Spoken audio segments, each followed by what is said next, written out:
బైబిల్లో చనిపోయి తిరిగి బ్రతికిన మొదటి వ్యక్తి సీదోనులోని సారెపతి ఊరిలో ఉన్న ఒక విధవరాలి కుమారుడు. ఈ సంఘటన పాత నిబంధనలో మొదటి రాజులు 17వ అధ్యాయంలో వ్రాయబడింది. ఇశ్రాయేలు దేశంలోని తీవ్రమైన కరువు ఉన్న సమయంలో దేవుడు ప్రవక్త అయిన ఏలియాను సారెపతి అనే ఊరికి వెళ్ళమని చెప్తాడు. అక్కడ ఒక పేద విధవరాలు ఏలియాకు ఆశ్రయం ఇస్తుంది. ఏలియా ఆమె ఇంట్లో ఉన్న సమయంలో ఆ విధవరాలి కుమారుడు తీవ్ర అనారోగ్యానికి గురై మరణిస్తాడు. ఆమె ఏలియాతో, దైవజనుడా, నా పాపాలను గుర్తు చేయడానికి ఇక్కడికి వచ్చావా?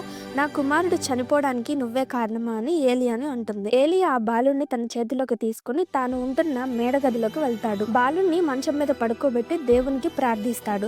దేవుడు ఏలియా ప్రార్థనను ఆలకించి ఆ బాలుడికి ప్రాణం తిరిగి వచ్చింది. అతను మళ్ళీ బ్రతికాడు. ఇది బైబిల్లో నమోదు చేయబడిన మొదటి పునరుద్ధాన అద్భుతం. ఏలియా ఆ బాలుని ఆమెకి అప్పగించాడు. అప్పుడు ఆ విధవరాలు, నీవు నిజంగా దైవజనుడివని, నీ నోట ఉన్న యెహోవా మాట నిజమని ఇప్పుడు నేను తెలుసుకున్నాను అని చెప్తుంది. ఆమె విశ్వాసం ఈ అద్భుతం ద్వారా బలపడింది.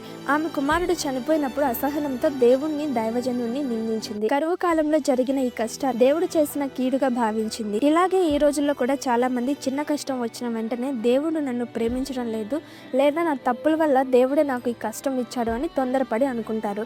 కానీ విశ్వాసం లేకుండా దేవుణ్ణి దూషించడం తప్పు. దేవుడు ఏదైనా కష్టాన్ని అనుమతిస్తే దాని వెనుక మనకు అప్పుడే అర్థం కాని మేలు ఉంటుంది. మన విశ్వాసం బలపడాలని, మన జీవితంలో తన మహిమను చూపించాలనే దేవుని ఉద్దేశాలు దాగి ఉంటాయి. అలాంటి సమయంలో మన విశ్వాసంతో నిలబడితే దేవుడు తప్పక మన జీవితాల్లో అద్భుతాలు చేస్తాడు.